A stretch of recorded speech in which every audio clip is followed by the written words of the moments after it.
Okay, this is the lost tribes of Israel, always hidden in plain sight. And we're going to see how they were hidden in plain sight as we go along. But the concept or the tribes of Israel, or U.S. and B.C. as we shorthand the term for the teaching, United States and British Commonwealth, and we don't say the in prophecy part, but that's what we mean. We've used that term for decades. Is something that I think we need to address, especially for our younger generation.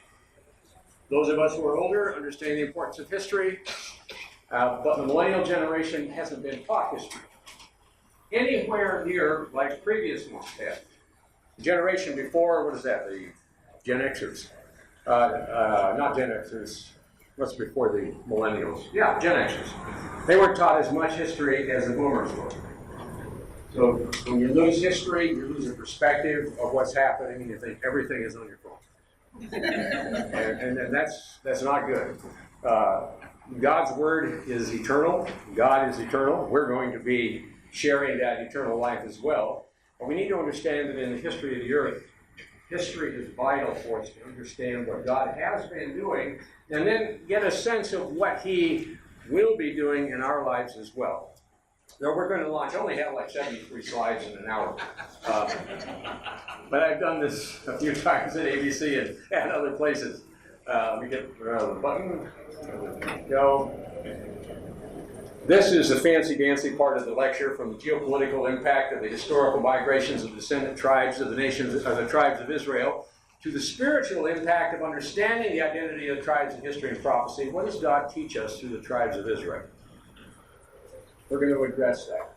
There's great value being taught to us through the tribes of Israel, and we need to understand the value of it. I have 4 questions that I have, in listening and discussing the topic with younger folks and older folks alike. These are the basic questions that pop up. Is it only about national superiority? Some mistakenly think it is. It's not, but some have that impression. We want to avoid that impression. National superiority. All people are God's children. God is love, He's supreme, He's perfect, and He's all-powerful. We're all His children, from Adam to the last baby that's born in God's plan on earth. Superiority belongs to God alone, and He is made from one blood, every nation on earth dwells. One blood was Adam's, first man. So we have much more in common than we have that is separate from that. God gives gifts to all peoples. Again, go right to the scriptures, anchor it in there. Grace is given us according to the measure of Christ's gift. Therefore, He said He ascended on high, led captivity captive, and gave gifts to men. All nations have been given wonderful gifts. All the modern nations, which were at one time, every modern nation has a history. But there's a follow-up. Why did God give so much to the Israelite nations? That's a fair question. And the answer is it's God's to give. You know, remember a scene, it was in Star Trek V, The Final Frontier, where they had finally gotten to the so-called planet Shakari. They crossed the barrier and everything, and Spock and the Doctor and Captain, what's his name? Kirk, thank you. He started arguing with the god of Shakari, and he wanted to know who he was. And the Doctor pulls on his sleeve. He says, "You don't ask the Almighty for his ID." Well, we don't, but that wasn't the Almighty. That was why James T. Kirk was smarter than we thought. Whatever the case, whatever God does, it'll be forever. Nothing can be added to it, nothing taken from it. God does it, that men should fear before Him. When we have personal trials, God does it. He does it because He lets those trials happen to us, because He's developing righteous character and love and concern, faith in us, perfecting our spiritual character. Likewise, He does things with nations. And I think we need to see how God works in individuals. He works with nations. God's big. Oops. There we go. Why so much animosity between people? This is another question that will come up. between thinking that the animosity is indigenous to between Israelitish nations and non-Israelitish nations, and the answer is Satan's satanic human nature. That's why we have the animosity. It's not limited to those spots. It permeates society. Now works in the sons of disobedience, and we are all or have been sons of disobedience. Whoops, there we go. It's just buttons. I wish I could just put buttons correctly. God's principle of gifts: to whom much is given, much is required. Have the U.S., the UK, and the other Israelite nations shown some benefit to others with the gifts? The answer is generally yes, they have. There have been times when they haven't. But generally, yes. Much has been given. We'll look at some of the list of that in a little bit. Did God bless Israel? The tribes of Israel, and then therefore the nations that descended. Well, we have to say yes. Deuteronomy 32, when the Most High divided the inheritance of the nations, he separated the sons of Adam, and he set the boundaries of the people according to the number of the children of Israel. He oriented history according to the nation that he was going to raise up. This is, when you study biblical geography, this is one of the primary basic scriptures. The Israelite challenge, though, is that God has given us the produce of the fields, the nations that are from Israel, and he's given them sometimes the gates of their enemies. The challenge for Israel is truly a challenge for each of us. It's a challenge for every nation, frankly, but especially it is for Israel, the Israelitish nations. I'm not talking just about the nation state of Israel in the Middle East right now. The challenge is give God the glory and use his blessings wisely. We have to do that with God's church. We have to use what he has given us wisely, and that applies to nations as well. Now, question number 2, is there a divine role in the world for the Israelitish nations? God's first God-ordained role is he delivered his law through Israel. The law was for all of mankind. 10 Commandments apply to everybody, but it was delivered through Israel. From his right hand came a fiery law for them. And then Moses put it earlier in Deuteronomy, what great nation is there that has such statutes and such judgments as are in this law, which is set before you today? God gave his law to the Israelites that it would matriculate to the other nations as well. Second God-ordained role in history, Jesus Christ. Where did Jesus Christ come from? The Savior of all mankind. He came from Bethlehem Ephratah, which means Bethlehem. The Bethlehem. The Ephratah is an added geographical delineation. But if you're standing in Jerusalem and you look to the sort of southeast, I think it is about 8 miles, that's where you'll see Bethlehem and the far distant hilltops. Nor is there salvation in any other except Jesus Christ.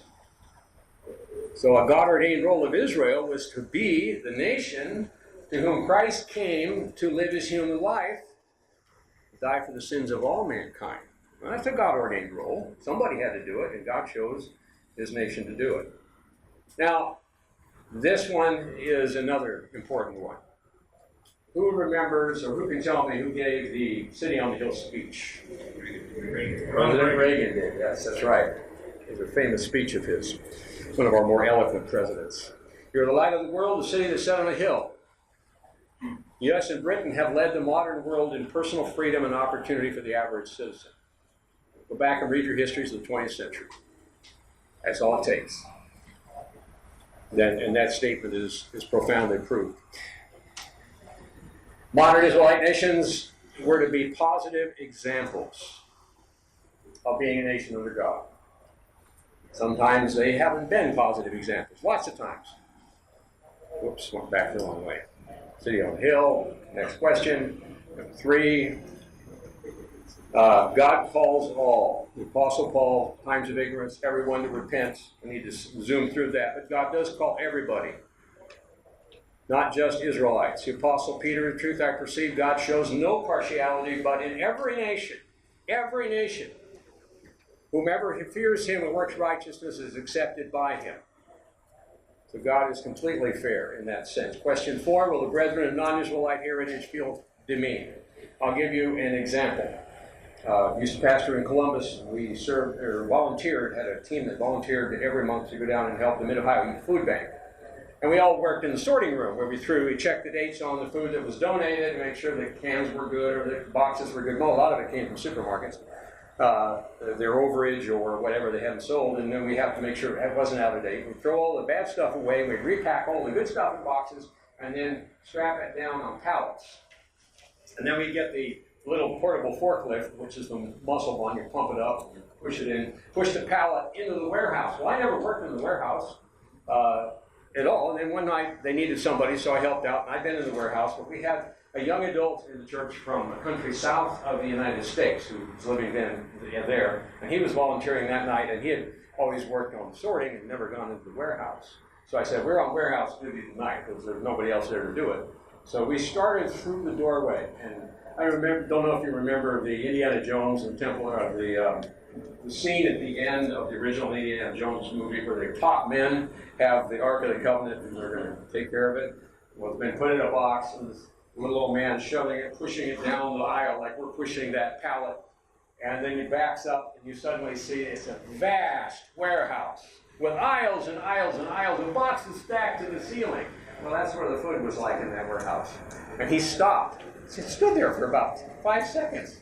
And I thought, well, somebody else is coming. He's waiting. And finally I said, can we go in? He said, he just turned to me and his eyes were glistening. He said, this would never happen in my country. Well, I don't know, but he knew. He knew where he was from. America has been generous. That's just an illustration to bring that out. And he was perceptive. Jesus Christ on the tribe. On the tribes, and with the last part at the bottom, the 12 apostles will sit on the thrones judging the 12 tribes of Israel. So Christ wants to know where the tribes of Israel are going to be at that time. Well, we're going backwards again. Blessings of Abraham. Okay.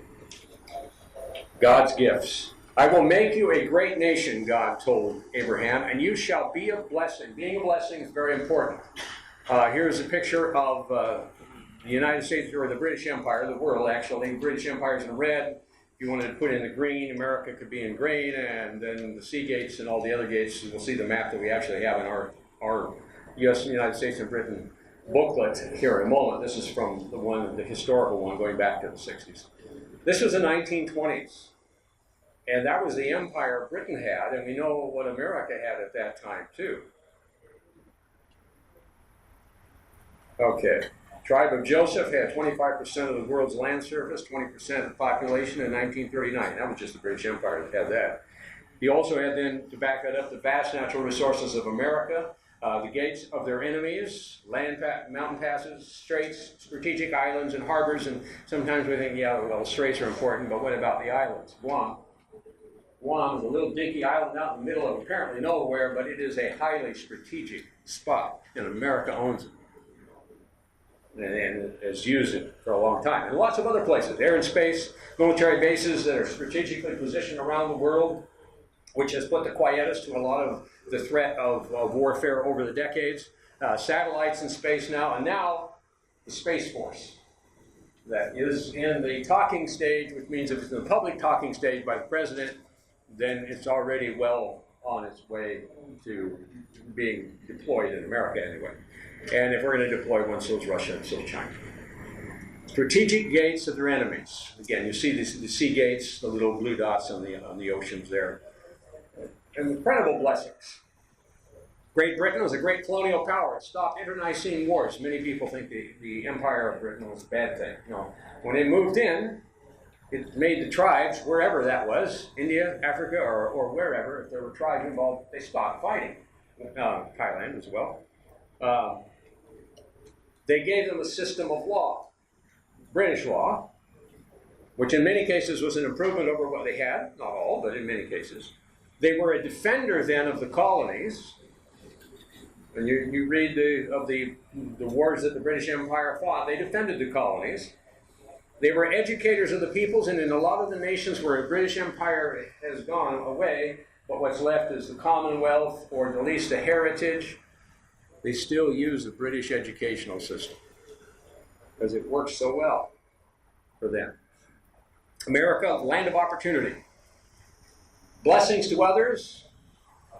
America must be made of warriors. World War I. America ended it. The others started it, America came in to end it. World War II, pretty much ditto. America came in late, but saw it through. And had it not been there, Britain would be speaking German. And a lot of other nations would be speaking Japanese. The Korean War, blocking the movement of Red China. Then the Cold War, which was fought for decades, a war without battles. A war, just casualties. I can't remember the rest of the lines that Sean Connery said in Hunt for Red October, but it's a classic description of the Cold War. The War on Terror. America spent a lot of time with wars. Foreign aid. Throughout that period of time, America would go shoot up a nation in a war and then come back and feed everybody and rebuild them. That's pretty amazing. We forget about that. Generally speaking, when you look at that, it's a kindly superpower compared to other superpowers that we've had in our history. There's the British Commonwealth. Actually, in the British Commonwealth, you'll find that there are more nations than there were in the British Empire. Quite a lot more. They're smaller, but the larger ones are still there. Now, this one jumped in present in my putting it together, but I need to bring it out to you. Black Sea rivers. The one to the south, point them with the right button, and whoops. There we go, there's the pointer. There's the Danube, the Dnieper, the Dniester, and the Don is up here. What is unusual about the rivers in the Black Sea? They're named for Dan. That's right. This was the Assyrian Empire in 700 BC. This is after they had assimilated, as you can see over there, they had assimilated Israel and Egypt. That was the Assyrian Empire. It was the most powerful thing on earth at the time. It didn't last all that long after it conquered the Israelites because the Babylonians rose up and overpowered them. Israel by any other name. Why do we not find the name Israel in histories? It's because they weren't called Israel by others. They only called themselves Israel. King Omri ruled the northern kingdom of Israel, the house of Israel, from 885 to 874 BC. There's the place first mentioned. He was the one that first came into major contact or had major dealings with the Assyrians. And part of the reason is he had some fame. And Micah points out that the statutes of Omri are kept. He was a good legislator. He wasn't obedient to God, but he was a good legislator as far as the nation's laws went. The Assyrians didn't call Israel, Israel, the house of Israel. They called it the house of Omri. Mat, Bit, Kumri. And they couldn't do the aw sound. They came out with a guh, sort of a guh. Some languages do that, and ancient Assyrian did. So Gumri or Kumri, it came out more of a G or a K rather than an O, because the vowel at the beginning is not dealt with. It's dealt with in different ways in different languages. Mat Bit Gomri. That was the name of the house of Israel. Very important to note as we try to track Israel. There we go. Omri-based names, Gomri, Kimiri, Kimirians, Kimbri or Kimbri, that's the name of some of the Celts in Wales now. Kimri or Kimiri, all variations. What you see here is the black obelisk in the British Museum, and then you have a close-up. The close-up is King Jehu, Jehu, remember him in Israel's history, and he is paying obeisance to the emperor of Assyria, and he is referred to the tribute of Jehu, son of Kumri.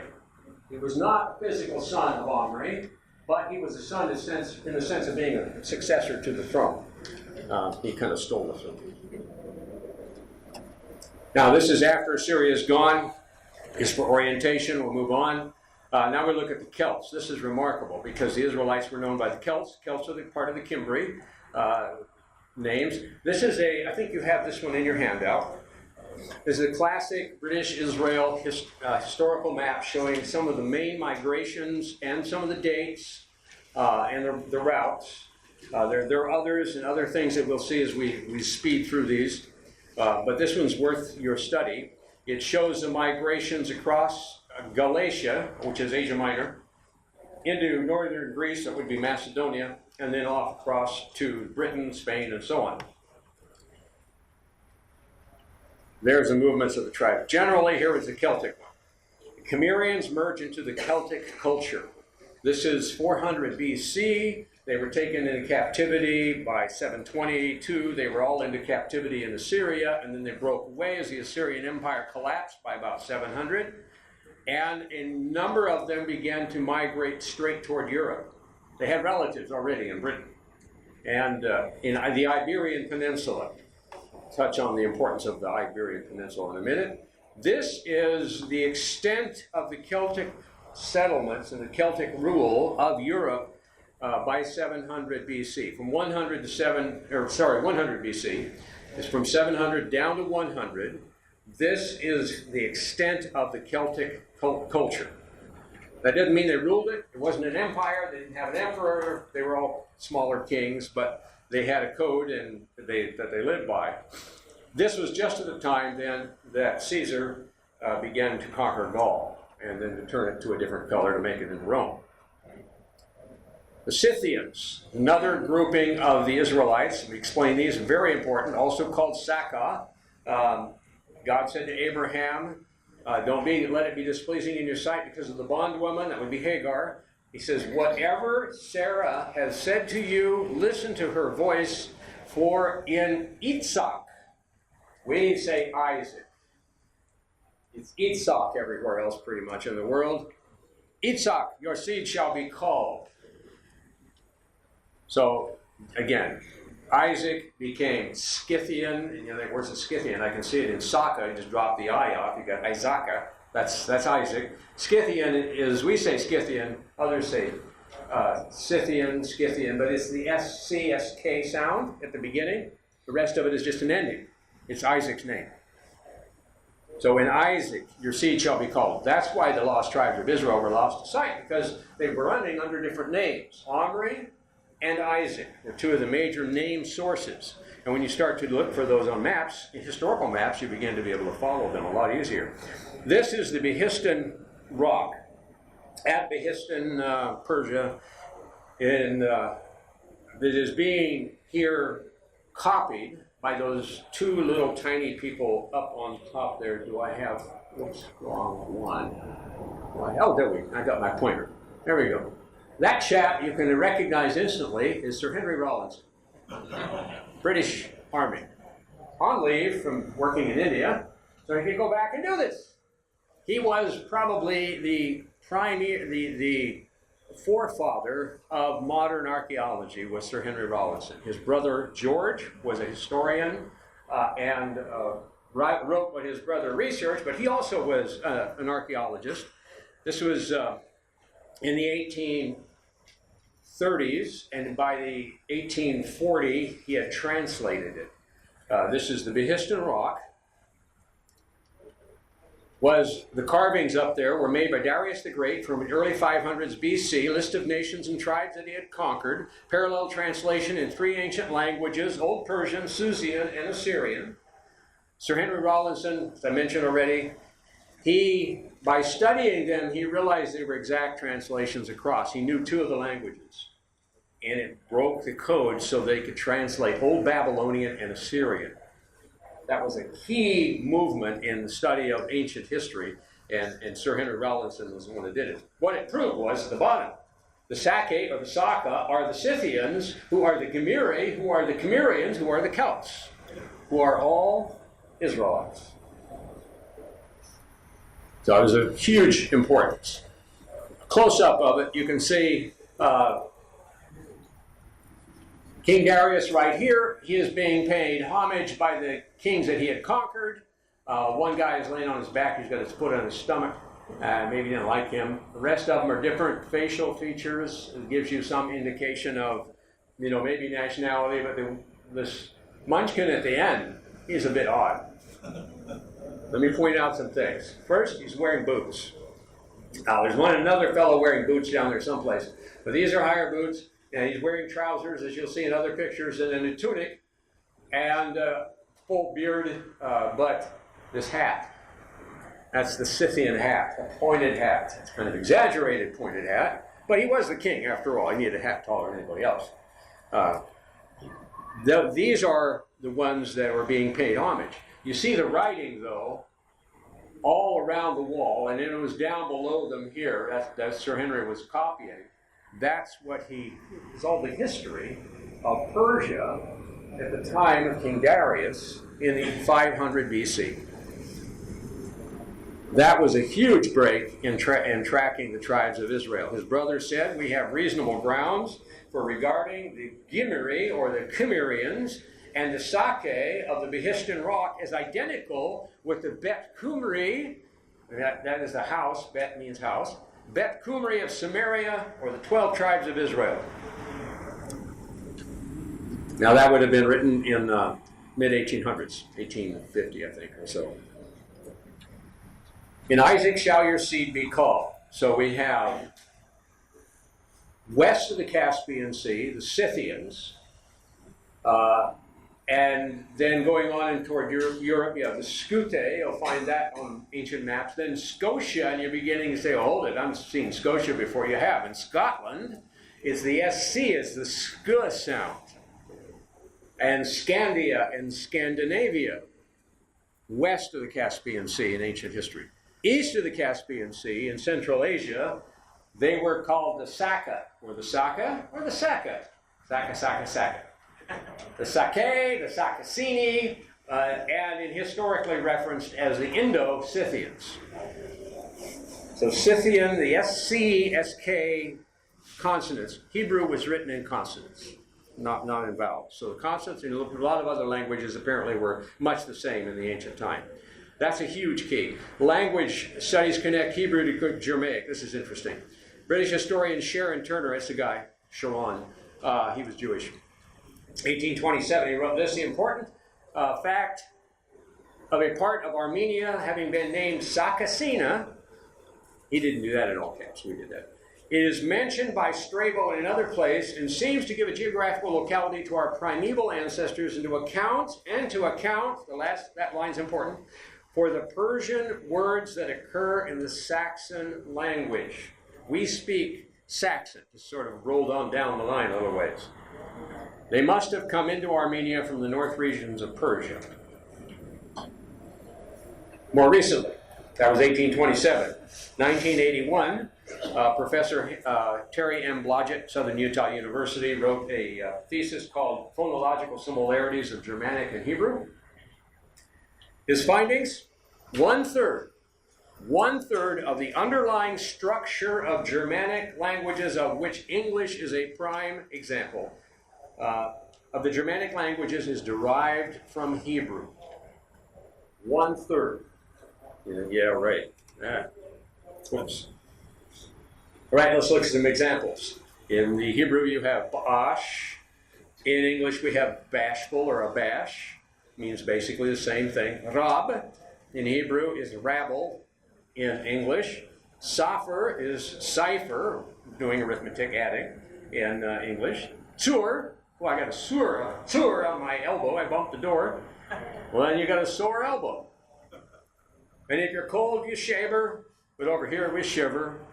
And if you're sick, you pook. Over here, we puke. It's the same word. Chara is char because you cooked it too long.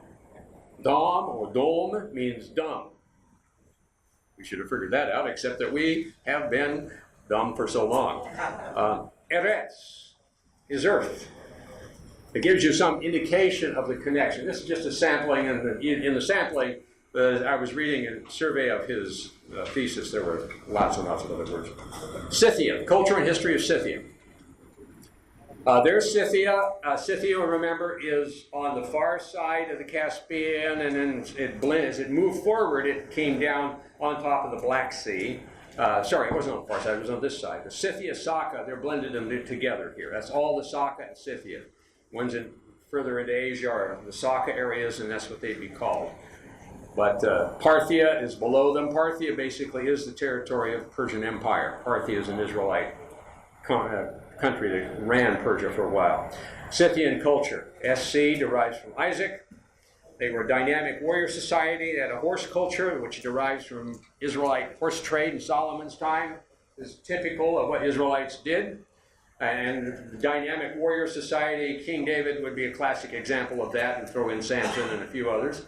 They had a high value of archery. It was Jonathan, the son of Saul. That was the great archer, and so was David.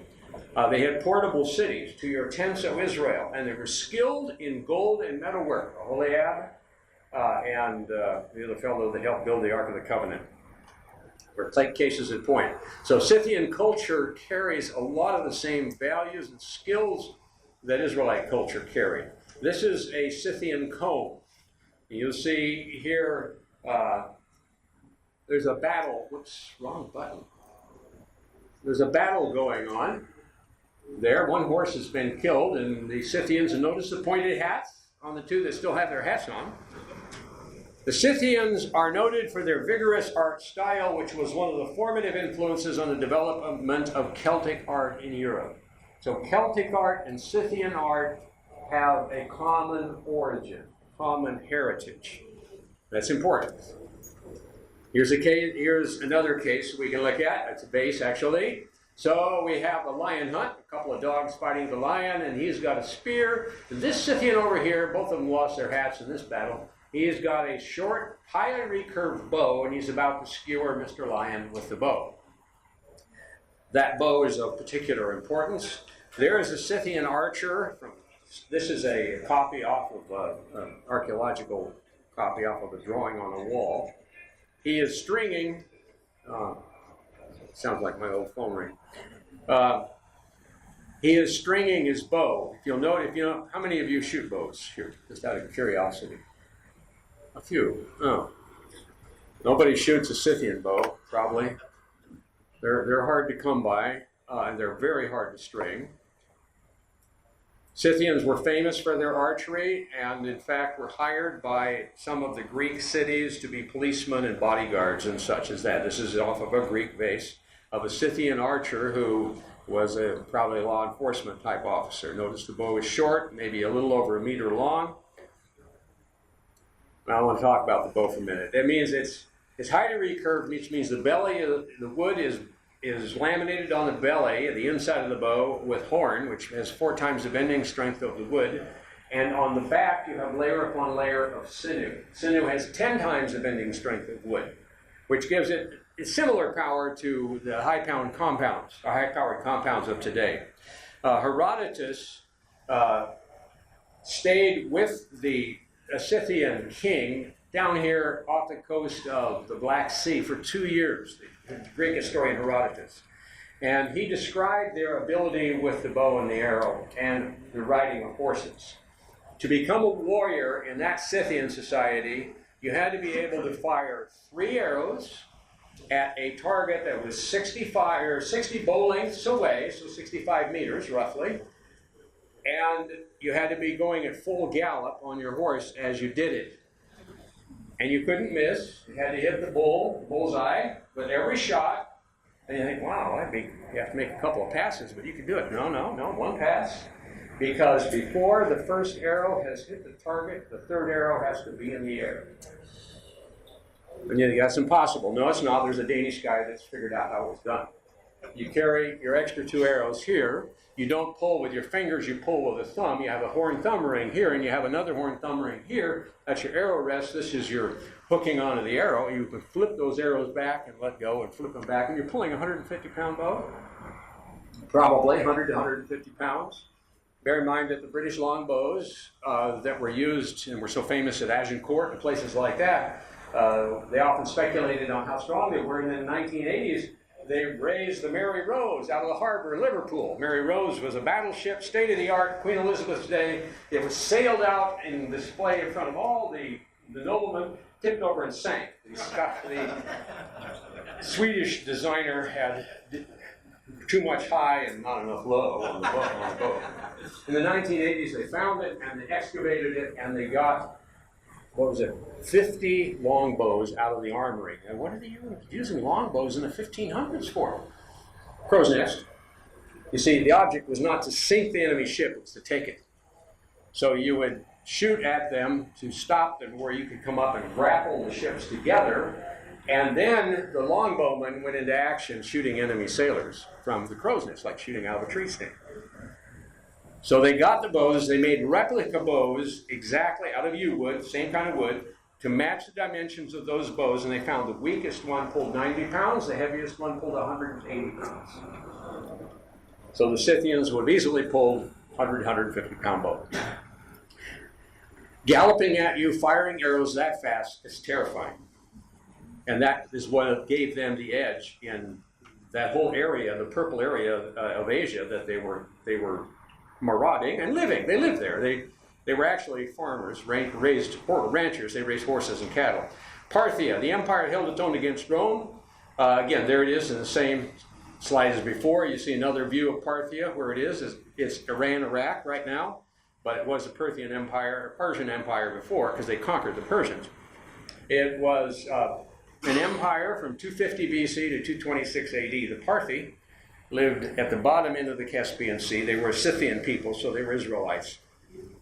So it has its Scythian origins. Rose to the power with the aid of the Massagetae. Massagetae, you think, who are they? Well, Getae is another way of saying Gad. Gad is a G with hard T. Actually, in Hebrew, it's Got. They don't do a flat A, they do an O. So it would be Got, Massagote. And Massa, and you think, well, where would that be lifted from one of the tribes? Manasseh. And then, well, how could that be? Well, the half tribe of Manasseh over in the Golan Heights was bordered to Gad. So it's illogical that you would end up with an alliance of them if they were deported together by the Assyrians, which evidently they were in the first deportation, that they would then fight together, and they did. For centuries they were together. Persia became an arch rival to Rome. Rome never could conquer them. Never could even... They won a couple of battles, but they never conquered the Parthians in almost 500 years. This is the famous Parthian shot. So we see the Scythian origins. It's the same kind of bow. Their tactic, they developed horse archery on an industrial standard of mounted cavalry. They wiped out the entire legion of the Roman general Crassus. Now, if you know legion tactics, you had big shields. And when the unit was threatened, the shields came up, just like in Star Wars, shields up. And the second rank, third rank, and fourth rank going back would swing theirs up ahead above them. So arrows or javelins coming down would just hit the shields. So they would gallop against the unit. The Parthians would just put up their shields, so then the Romans would put their shields up, so the Parthians would mill around within javelin distance. But the Romans didn't notice as they were milling in a certain way. As soon as the shields went down, the Parthians spurred their horses and zap, zap, zap over the shoulder like that into the ranks of the Romans until they wiped out an entire legion of Roman army, which was unthinkable at the time. That's the Parthian shot. Now, as Parthia was still existing, I said the Massagetae had helped them come to power. Then the Massagetae and a lot of the other tribal units moved on toward China. You're like, what are they doing in China? Raising horses. The steppe lands of Asia were rich pasture, and they were raiding Chinese, raising horses and raiding the Chinese. Chinese didn't like that, so they built a wall to keep them out. That didn't work entirely well. So then they learned their battle tactics, and they came back and fought just like the Scythians did, and that drove them back in the 200s or so BC, and by about 150 BC, they were back again at the edge of Parthia, and Parthia didn't really want them coming into their territory, so they went south, and they conquered what is Afghanistan, Pakistan, and northwestern India. That became a Scythian territory, which is part of the reason why the Afghanis call themselves Beni Israel, because they know that heritage. And you think, yeah, but the name is weird, Afghanistan. Well, the Afghanistan part is local to them. The Af part is the last syllable of Joseph. And before it was Afghanistan, it was Zabulistan. Well, where's a Zabul in any of the tribes of Israel? Zebulun. But certainly the Af part is more likely. So there are clues that identify it. The culture and their own history, they will help you track the tribes by giving you clues, even on the internet when you read the history of that area of the world. Now we're drawing near to our close. Oh my, we're going to have time for questions. I didn't know I'd talk this fast. 100 to 500 AD, we have these movements of peoples into the Roman Empire, coming out of Asia, coming basically down what is called the Eurasian Plain, which extends from Moscow to Berlin. I think it goes down to Berlin. Maybe somebody with better European knowledge of geography to remind me, but that's how Napoleon got to Moscow and fought the Moscow, or tried to take it over.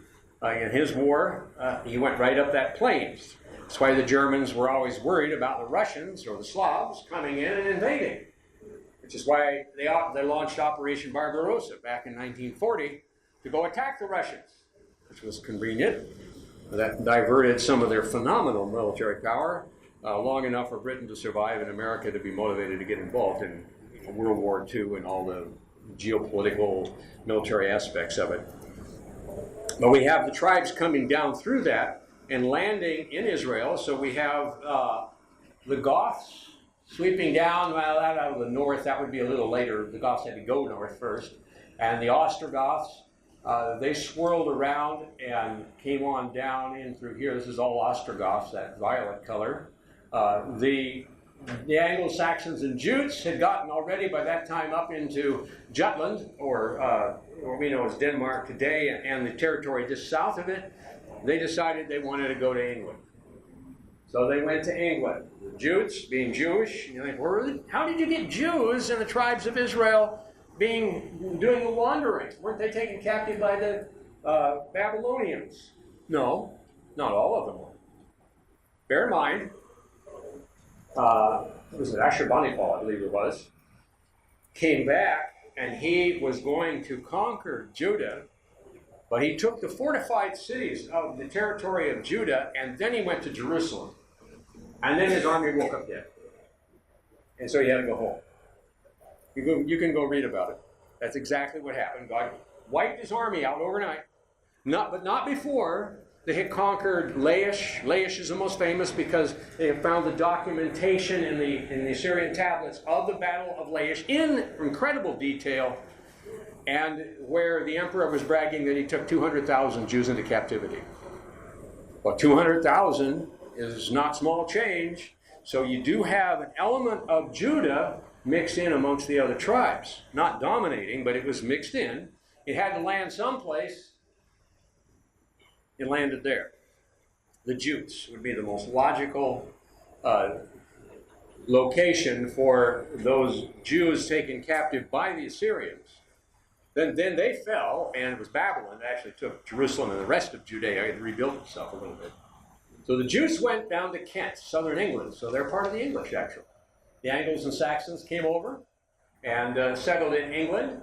Now, much later, of course, you'd have the Vikings coming over and have the Danelaw there in Britain as well, but they settled over there. We have the Western Roman Empire all down through here, the Battle of Chalons. But that was where Attila the Hun, because now we're getting further down in history when the Hunnic peoples began to move, which many believe were the ancestors of modern Germany and some of the other nations, the Slavic nations. They came in and they were able to drive a lot of elements of the Israelite tribes, the horse cultures, ahead of them because they were displacing them. And what happened was, from between 360 and 350 BC, we had global warming on a significant scale. And they had demonstrations everywhere, and they had school kids whining about it. You know how it goes. You know, we've seen it before. But it happened. 10 years of global warming dried up the steppes. So the verdant pastures of Central Asia were no more. They were very sparse pastures. And if you live as a horse culture, you have to have pasture. and lots of it. So they were forced to go to Europe for greener grass, and that included Attila.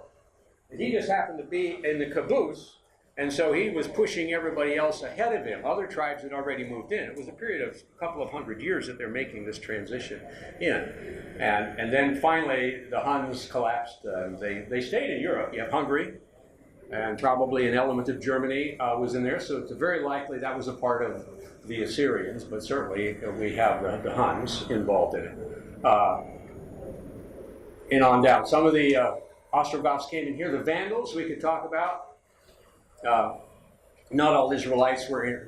They were marauders. They were basically like Vikings, except it was on land here. They made this sweep all the way down through here, and that's why they called them Vandals, because or they were called Vandals, but that's where the word vandalize comes from. They vandalized everything. They didn't care who it was. Crossed over at Gibraltar and moved over to Carthage and made Carthage their capital for 80 years. They had an empire operating out of Carthage, exerting significant power on what was left of Rome and other places. So this gives you a little bit of background of the migrations and the invasions as they happened.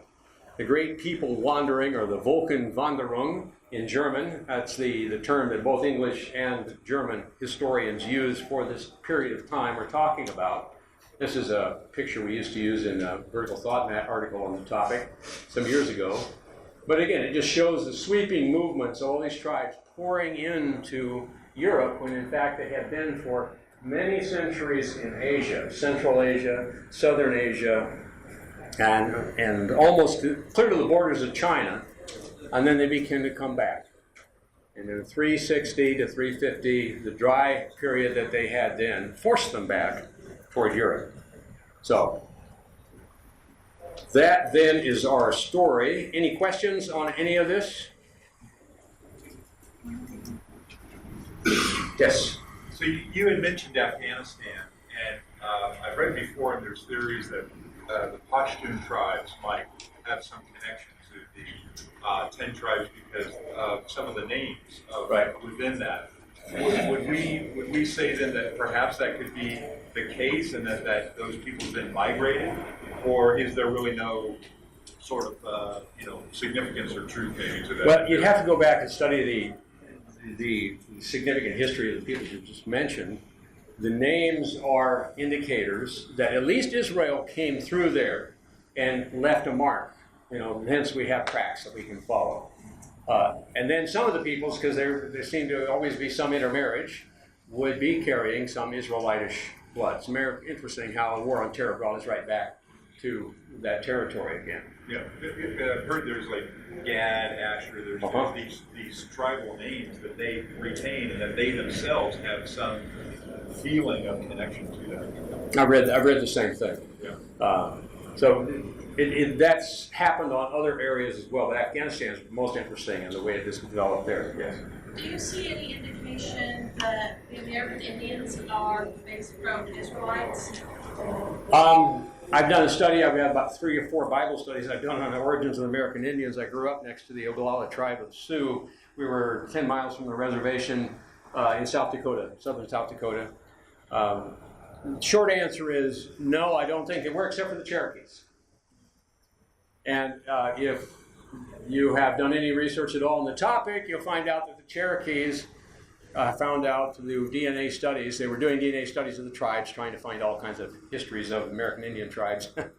And the Cherokees are Jewish. Literally, and they're not the Oklahoma Cherokees. They married into other tribes. So their bloodlines dispersed quite a lot when they were sent over to the reservation of the entire state of Oklahoma. But the ones that didn't go stayed in the Carolinas, and that's who they went to get their samplings. And they're more Jewish than the American Jews.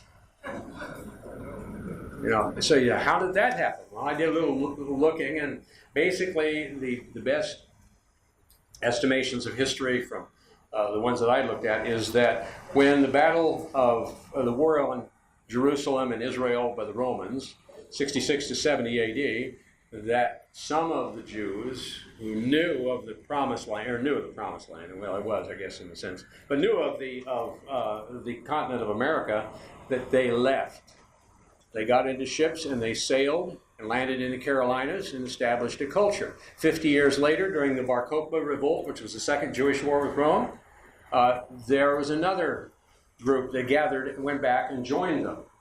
And then they went native. I mean, they were far away, kind of cut off from the rest of the world as the generations went by. But the Cherokee are one of the tribes that seem, from an American Indian compared to the American culture, monastic type culture, they were more interested in education, developed their own alphabet, things like that, which shows some influence along those lines before America got here.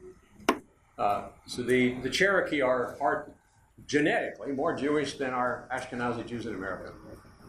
So they are for sure. The other tribes, not so much, except for the Assiniboine.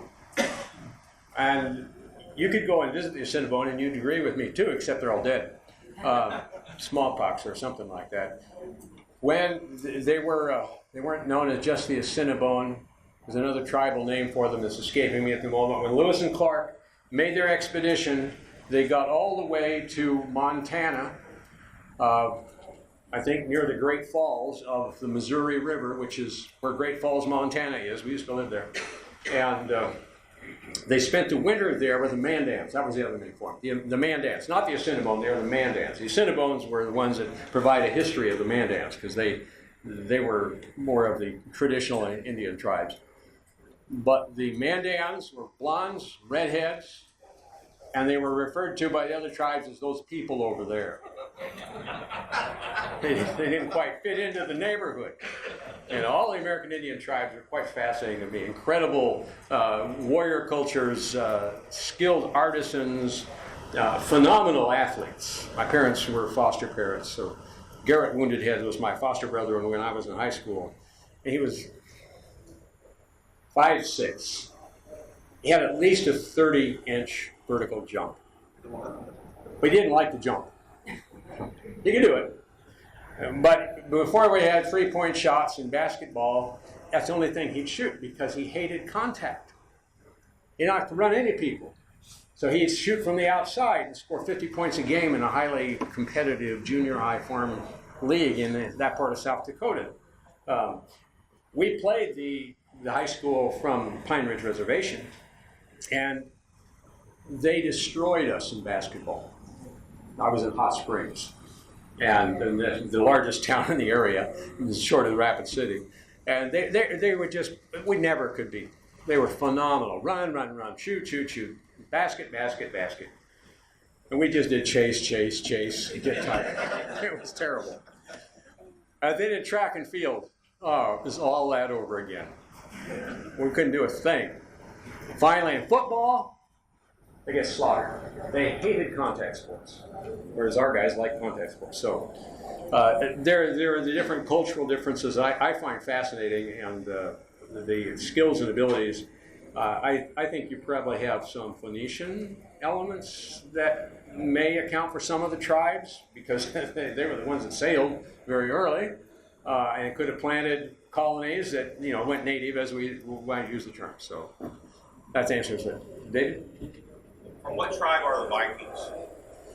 The Vikings are going to be partly Dan in Denmark, but Dan was also in Norway. Part of Norway, the part that went down and named Normandy in France, they all went down there. They were Benjamites. The rest of Norway probably had some of Benjamin from what I've read. But let's see, Sweden we normally I think we think of as Gad, based on the performance of the Massagate or the Manasseh and Gad in the wandering years that would account for their skills as Vikings. So and then I think Finland is Asher. I think it's Asher. Crouched down the burden, carrying a burden of a donkey, crouched down between two heavy burdens. The burden for them were the other Viking brothers and the Slavs in Russia. That's where Finland was. But the same was true of Switzerland. Now, we've often thought Switzerland was a different tribe, but Yair Davidi, who, if you can look at your bibliography there, which you might find useful if you want to read up on these things, you can get these. Yair is a rabbi in Israel. He grew up in Australia, got the plain truth when he was a teenager, so he has some background. Howard Davis spent a couple of weeks with him back in 2002 in Israel and discussing these things. He thinks that Finland and Switzerland are two halves of a tribe, because of their cultures are so similar. So I don't have time to go into the details there, man. Issachar, thank you, Issachar. That's the donkey that's crouched down between two burdens. So, yes. Ancient people of Europe, were they before the Israelite population, or were they Celtic? They're called Beaker culture. Oh, the Beaker culture. Okay. I think the Celts came after the Beaker culture. So the Celts were separate. The Beaker culture, some of this you don't know where that all went to. But we do know that there are mix of Gentiles always amongst Israelites in every culture. I mean, it wasn't Israel. Even back in the day, there were always some, non-Israelite peoples that like to live with the Israelites. They got on with it. So there is a certain blending, but I'm not sure of the Beaker culture directly. I have to do more research on that. Okay, one more. Sure. The scriptures talk about Dan abode in ships quite early on.